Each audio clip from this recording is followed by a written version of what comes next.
My husband accidentally sent a photo of our luxury car to the parents' group chat for our daughter's kindergarten. The teacher immediately updated her profile picture to a heavily edited selfie and added a note to her name, Sophia Teacher, looking for a partner. A parent had warned me that this teacher was a pretentious coquette, but I hadn't paid much attention.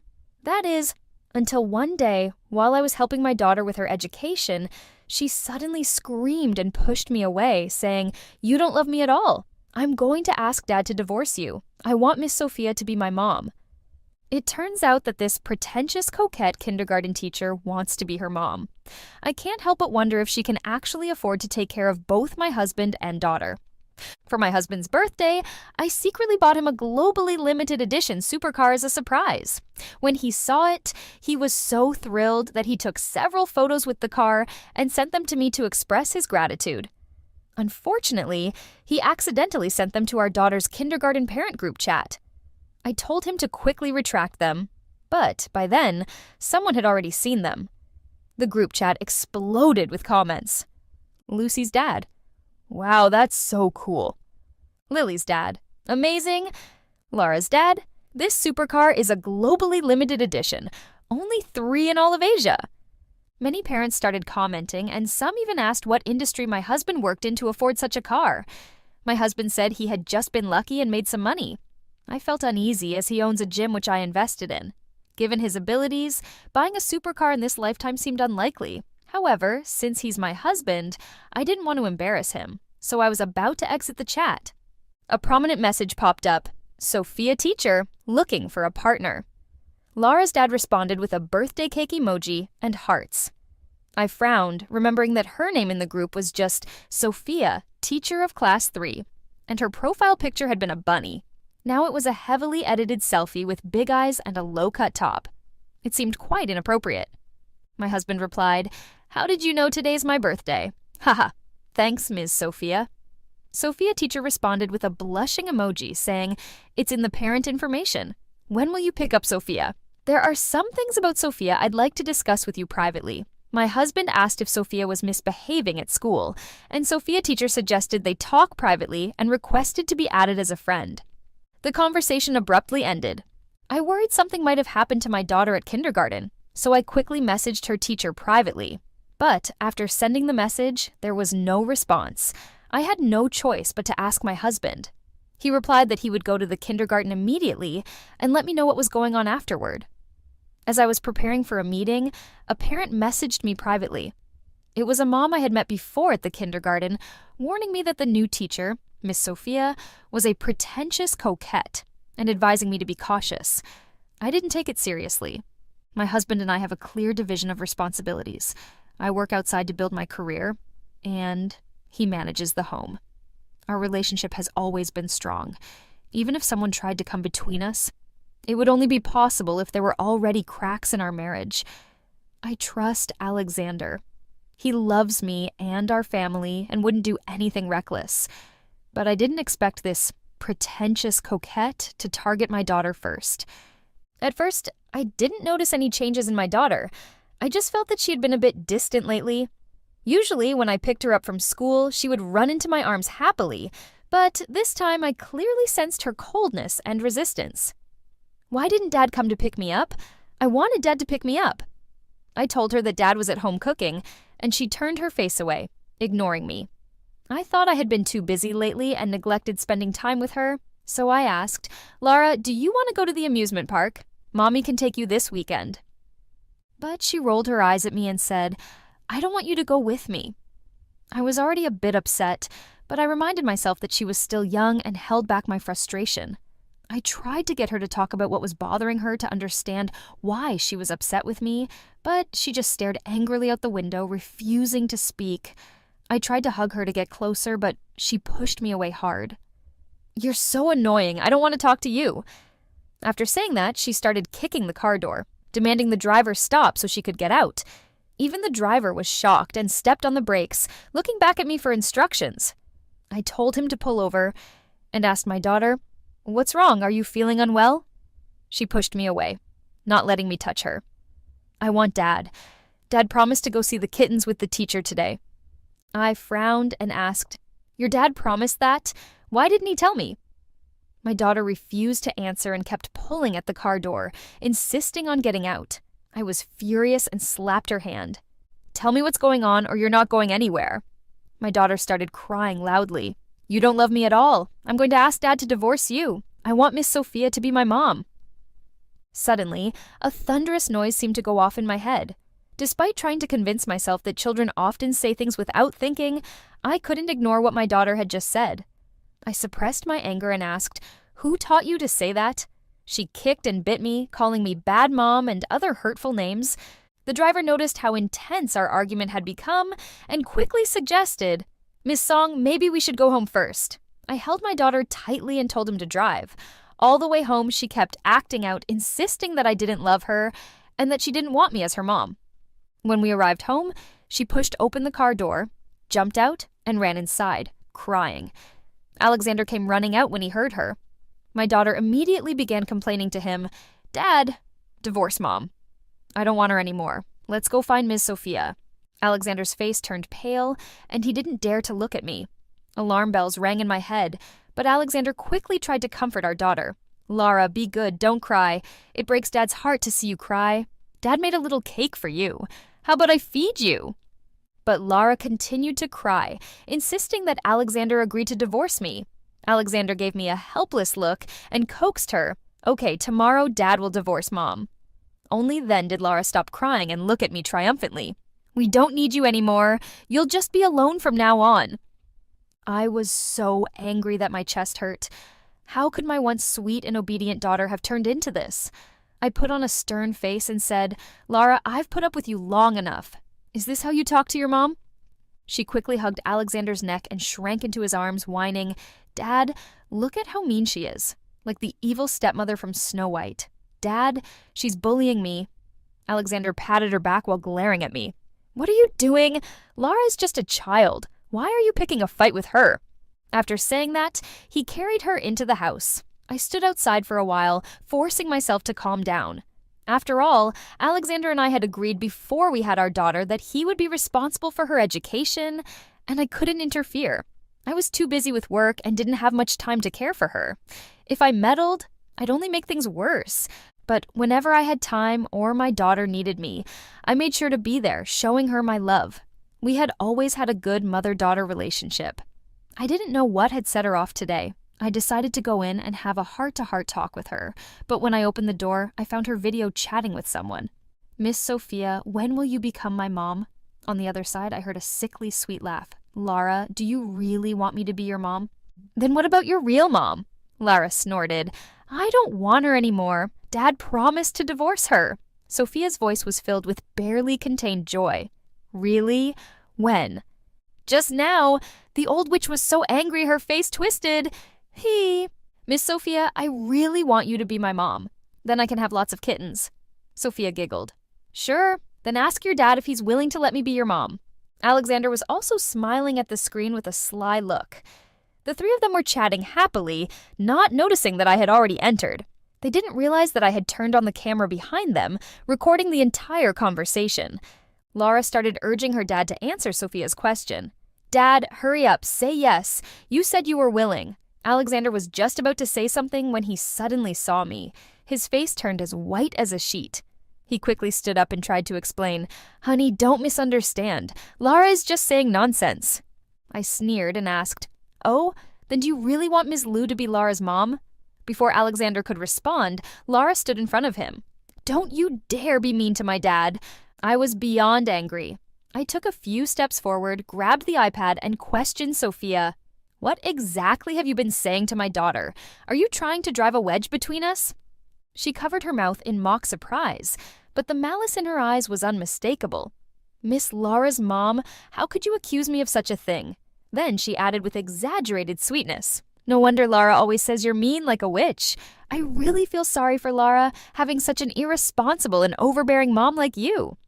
I was so furious, I almost wanted to reach through the screen and slap her or scream at her, but my self-control wouldn't let me do that. I just coldly warned her, Ms. Liu, I suggest you respect yourself. What you're doing is destroying someone else's family. Stay away from my daughter or I'll make sure you pay the price. Her actions had completely violated the professional ethics of a kindergarten teacher. If I pursued this, she would definitely lose her job. But Sophia didn't seem to care at all. Instead, she hypocritically said, "I don't want to argue with you in front of Laura." It might scare her. If you really cared about your daughter, you should reflect on yourself rather than blaming others for destroying your family. Then she turned to Laura and said, "Laura, I can't video chat with you anymore. If your mom gets angry, she'll cause a scene at the kindergarten. If that happens, I'll get fired, and then you'll never see me again." After finishing her statement, she ended the call. Laura let out an ear-piercing scream, rushed over, and pushed me hard. "I hate you!" With that, she ran out, crying. Alexander glanced at me, sighed, and chased after her. I sat on the floor for a long time, calming myself before opening the iPad. I found that Alexander's WeChat was still logged in. I browsed through his chat history with Sophia and discovered that Sophia had been subtly and not so subtly trying to drive a wedge between us as a couple and between me and my daughter. Initially, she reported on Laura's school activities daily. "Sophia drew a picture today, but it only included you and her. I thought she might be from a single-parent family." Sophia had a nightmare during her nap today. She cried so hard, saying her mom didn't want her anymore. "Mr. Law, is your wife perhaps not paying enough attention to your child?" Today, the kids were all talking about their moms with such happiness. But Laura couldn't say a word. Her eyes were red. It was so pitiful. Later, she began bragging about how close and dependent Laura was on her. For example, Laura couldn't fall asleep during nap time without her soothing, and when she woke up, she wanted to be hugged. Laura even mentioned wanting to call her mom and so on. She then subtly inquired about Alexander's work and income. In her messages, she expressed admiration and awe for Alexander. Alexander's responses were quite telling. He never mentioned our division of responsibilities or that his entire business was supported by my investment. He casually told Sophia that our family controlled several publicly listed companies, owned multiple properties, and had a collection of luxury cars. This had Sophia completely hooked. As I read through the messages, my anger flared up, and I felt like kicking Alexander out immediately. Had he consumed so much of my support that he'd lost his mind? But I quickly calmed down. A man can be kicked out with one swift move, but the daughter I carried for 10 months and gave birth to cannot be taken away by anyone. Though my daughter was throwing tantrums, she is young and impressionable, easily influenced. I couldn't abandon her over this. I decided to save the evidence, and then contacted the kindergarten director. The director was shocked when she received my message, and quickly called me to apologize. "Miss Song, what Miss Liu did was her personal behavior and has nothing to do with our kindergarten. We will handle this matter seriously, but I'm not sure. How do you think we should deal with it?" I was straightforward. "Fire her." The director readily agreed. "Okay, don't worry. She won't be at the kindergarten tomorrow." Sophia probably didn't know that I'm the majority shareholder of the education group behind this kindergarten. The next afternoon, I received a call from the kindergarten director. She told me that my daughter was causing a scene, refusing to let Sophia leave. She even rallied the other kids in her class to join in, and now the parents were coming to the kindergarten to ask about the situation. Even Alexander was speaking up for Sophia, asking me what we should do. The director, worried, said, "Suddenly firing the teacher has made many parents afraid that their children will be affected. If we don't give a clear explanation, they might spread rumors and damage the kindergarten's reputation." I understood the director's concerns. She couldn't release the private chat content without my consent. So I said directly, "Then release the surveillance footage of Sophia instigating my daughter at the kindergarten. I trust the parents will make their own judgments." The director immediately understood. Before long, the parents' group chat was buzzing with activity. The first to speak up was the mom who had warned me about Sophia. I warned Laura's mom early on that this Sophia teacher wasn't good. She's just a pretentious coquette. I didn't expect her to be so malicious, driving a wedge between a mother and daughter. No wonder Laura was standing up for her today. Lily's mom was also furious. "She's corrupted our children. Just thinking that my daughter might have been influenced by this makes my skin crawl." Lin Jiacheng's mom said, "It's disgusting. What good does this do for her?" Lily's mom added, "Isn't it obvious? That day when Laura's dad posted the photo with the luxury car, she was clearly after something else." The parents all supported the kindergarten's decision, but my daughter Lara didn't seem to accept it. She had Alexander bring her to my office where she cried and made a fuss. Miss Sophia said it's your fault she lost her job. Mom, why are you so mean? I like Miss Sophia, give her back to me. I looked at Alexander and asked, what did you tell her? Instead of answering, Alexander accused me. Couldn't you have consulted with me before making this decision? You knew Lara liked this teacher, yet you still got rid of her. I was so angry that I laughed. Had he really developed feelings for Sophia? I directly showed him the chat records between him and Sophia. I asked him what he really meant by all this. He immediately got down on his knees, saying, I swear nothing happened between us. If she weren't Lara's teacher, I wouldn't have given her the time of day. Honey, I promise I'll calm Lara down and help her understand your good intentions. He then grabbed my hand, looking at me pitifully. For the sake of our daughter, I agreed to give him a chance. He immediately deleted Sophia from his contacts. I thought this would be a minor episode, nothing significant. As long as my daughter was away from Sophia's brainwashing, she'd be fine soon. I planned to take her on a trip to rebuild our mother-daughter relationship. But to my surprise, Sophia found her way to Alexander's gym. Alexander called me, saying he didn't know how to handle it, and asked me to come and see. I had no choice but to cancel my afternoon plans and head to the gym. When I arrived, Sophia was there crying, surrounded by people. She was pleading with Alexander, saying she had been forced to lose her job and hoped he would speak to the director on her behalf. I really can't lose this job. My dad is sick and his medication costs thousands of dollars a month. If I lose this job, my dad will die. People around were giving Alexander strange looks. When Alexander saw me, it was like he saw a savior. He quickly ran over to me. Honey, what should we do? Maybe you could talk to the director and let Miss Lou return to work? At most, she could be reassigned to another class far from our Lara. When Sophia saw me, she quickly shot me a sideways glance, then loudly wailed and knelt in front of me. Mrs. Law, I beg you, please spare me. I'm not as fortunate as you with a rich husband who can do as he pleases. I worked so hard to get this job, and my dad's life depends on my salary. I'm begging you on my knees. Please show some mercy. What a clever move, using weakness to win over strength. People at the gym who didn't know the full story started pointing fingers at me and my husband. A few regulars who were close to my husband even tried to persuade him. Mr. Law, you can't spoil your wife too much. Making someone lose their job over something so small is really heartless. Have some empathy for workers. It's not easy out there. Why push someone to the brink? Others were quick to judge me. You can tell she's just a spoiled, domineering rich lady. Poor girl, having parents like this is just unlucky.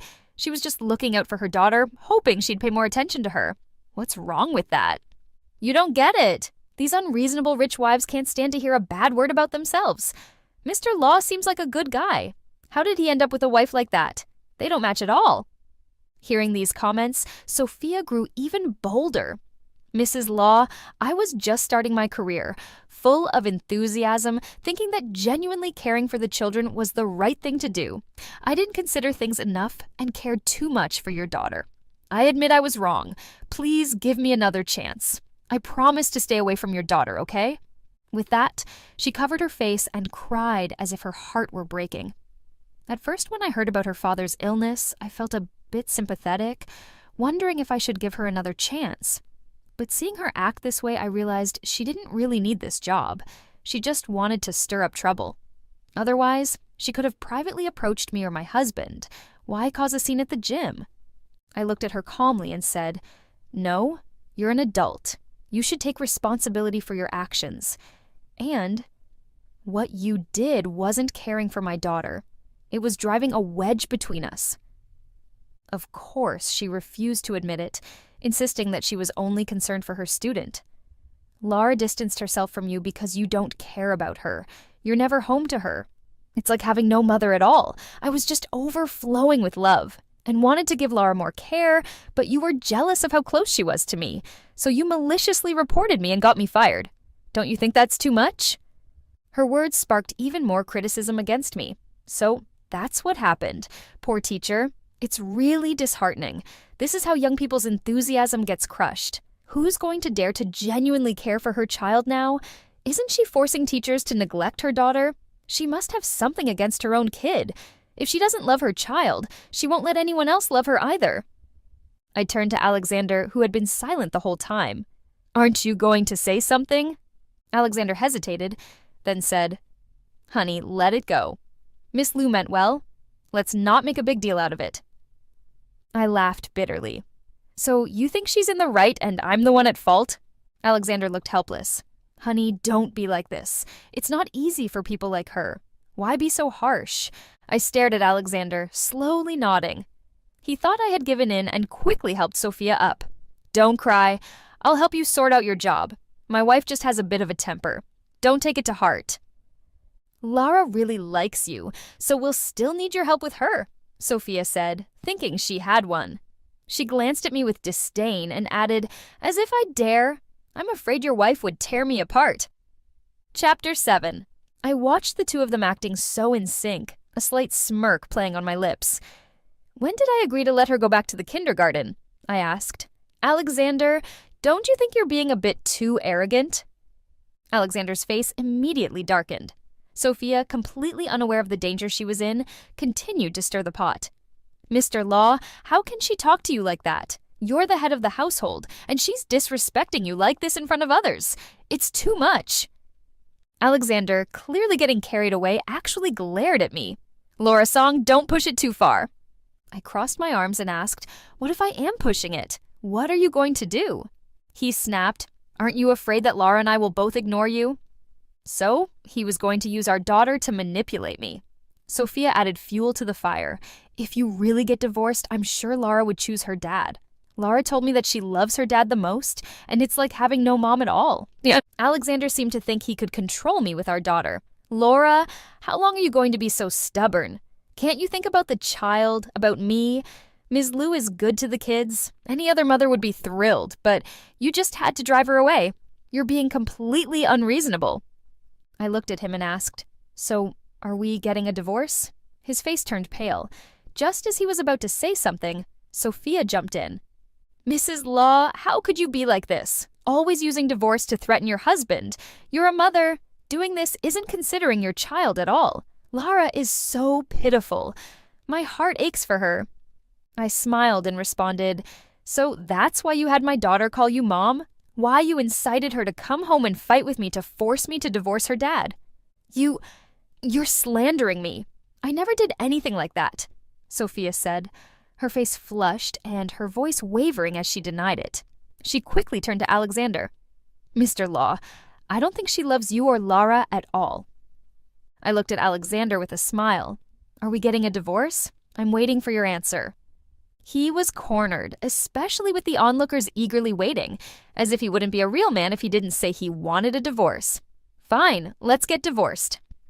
As soon as Alexander said those words, his legs visibly wobbled. I nodded with a chuckle. Assistant, notify the lawyer to draft the divorce papers and bring them immediately. Now Alexander was in a panic, but Sophia could barely contain her glee.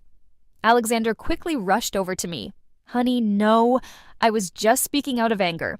I didn't mean it. We're not getting divorced. Sophia, taken aback, asked, Mr. Law, why are you begging her? A woman like her isn't worthy of your love, and she doesn't deserve to be Laura's mom. Ask Laura if she even wants this woman as her mom. Alexander shook off her hand and grabbed my arm. Honey, I was wrong. Please forgive me. Let's not get divorced. The people around us were now looking at Alexander with disgust. What a simp. Even rich people can be so pathetic. But Alexander wasn't listening to them anymore. He just kept holding on to me, begging me not to hold this against him. Sophia, unable to stand it, grabbed Alexander. Mr. Law, stop begging her. She doesn't deserve it. I even saw her with another man entering a hotel last time. She's so eager to divorce you. She must have planned this all along. A woman of such low morals isn't worthy of you. Chapter 8. The gym was filled with gasps of shock. All eyes were on me, full of disdain and judgment. I turned to Sophia, who was staring at me as well. What's wrong? You did it yourself and now you're afraid of people talking about it? I raised my hand and slapped her hard. She held her face, staring at me in disbelief. You dare hit me? I'm calling the police. Go ahead, call the police. I'd like to report something too. What gives you the right to call the police? I'm going to report you for spreading obscene rumors. She was still smug. I saw it with my own eyes. You went into a hotel with a man. You were all over each other. It was obvious you had an improper relationship. I looked at the crowd and said, "You all heard that. She claims she saw it with her own eyes, but I don't remember any such thing. Either she's lying or I was drugged and assaulted. Either way, I'm calling the police." With that, I dialed the police. Sophia panicked and tried to run, but I had already instructed the security to lock the doors. No one is leaving until the police arrive, especially you. Sophia looked at Alexander. Mr. Law? But Alexander, as if waking from a dream, asked her, "Did you really see that?" Sophia, clearly uneasy, nodded anyway. A glimmer of hope appeared in Alexander's eyes. "Laura, don't forget our prenuptial agreement." Sophia, curious, asked, "What prenuptial agreement?" Alexander's lips curled into a smile. "Laura, I want a divorce. As the guilty party in our marriage, you'll have to split the assets 50-50. With that, he suddenly hugged Sophia and kissed her on the cheek. "Thank you, Sophia. I can finally get rid of Laura. I won't have to put up with her nonsense anymore. When the police arrive, you need to testify that she's been unfaithful." Sophia, still a bit dazed, nodded at Alexander's words.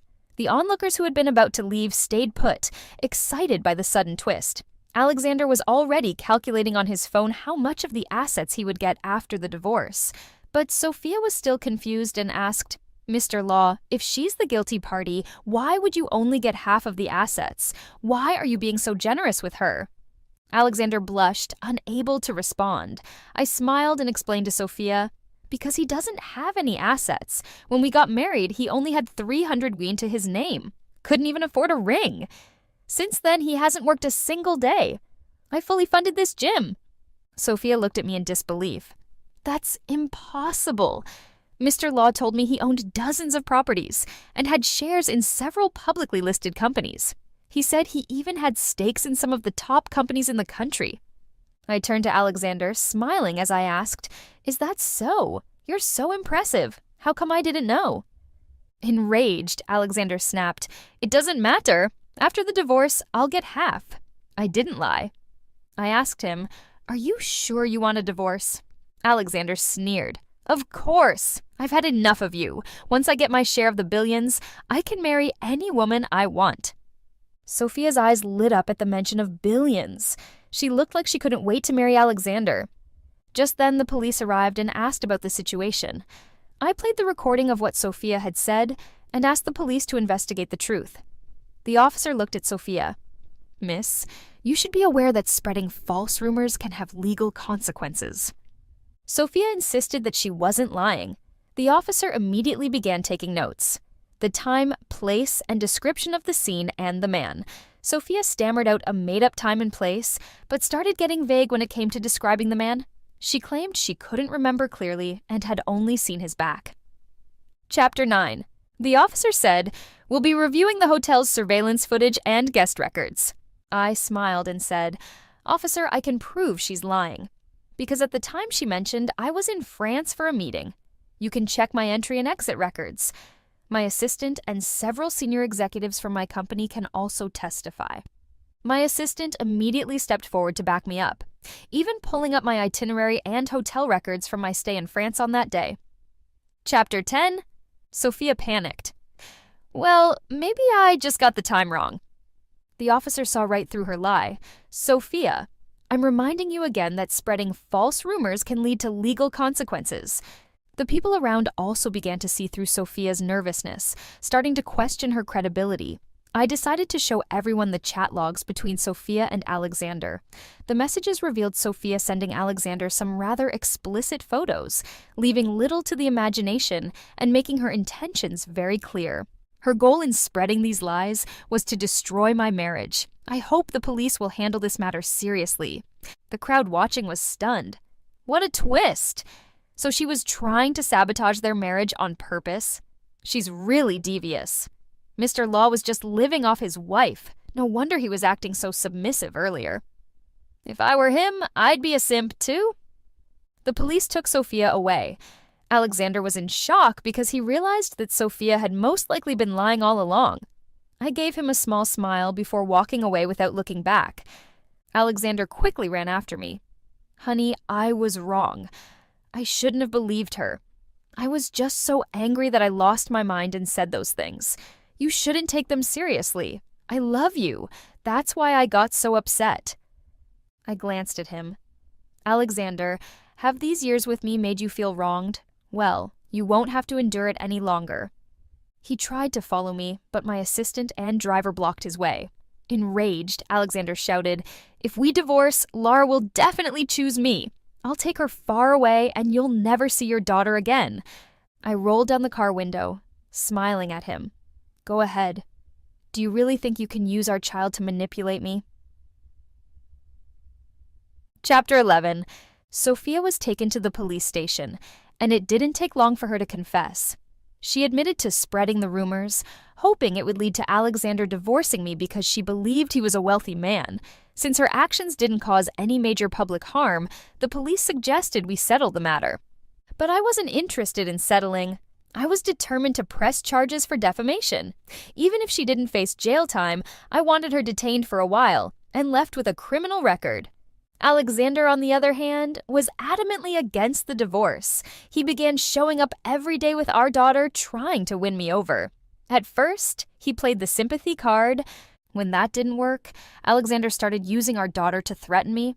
Mom, if you divorce Dad, I'll hate you forever. I'll never speak to you again, and when you die, I won't even attend your funeral. By then, I was completely disillusioned with Lara, my ungrateful daughter. Although Sophia had intentionally manipulated her into hating me, Lara wasn't entirely innocent. The home surveillance footage captured their secret conversations.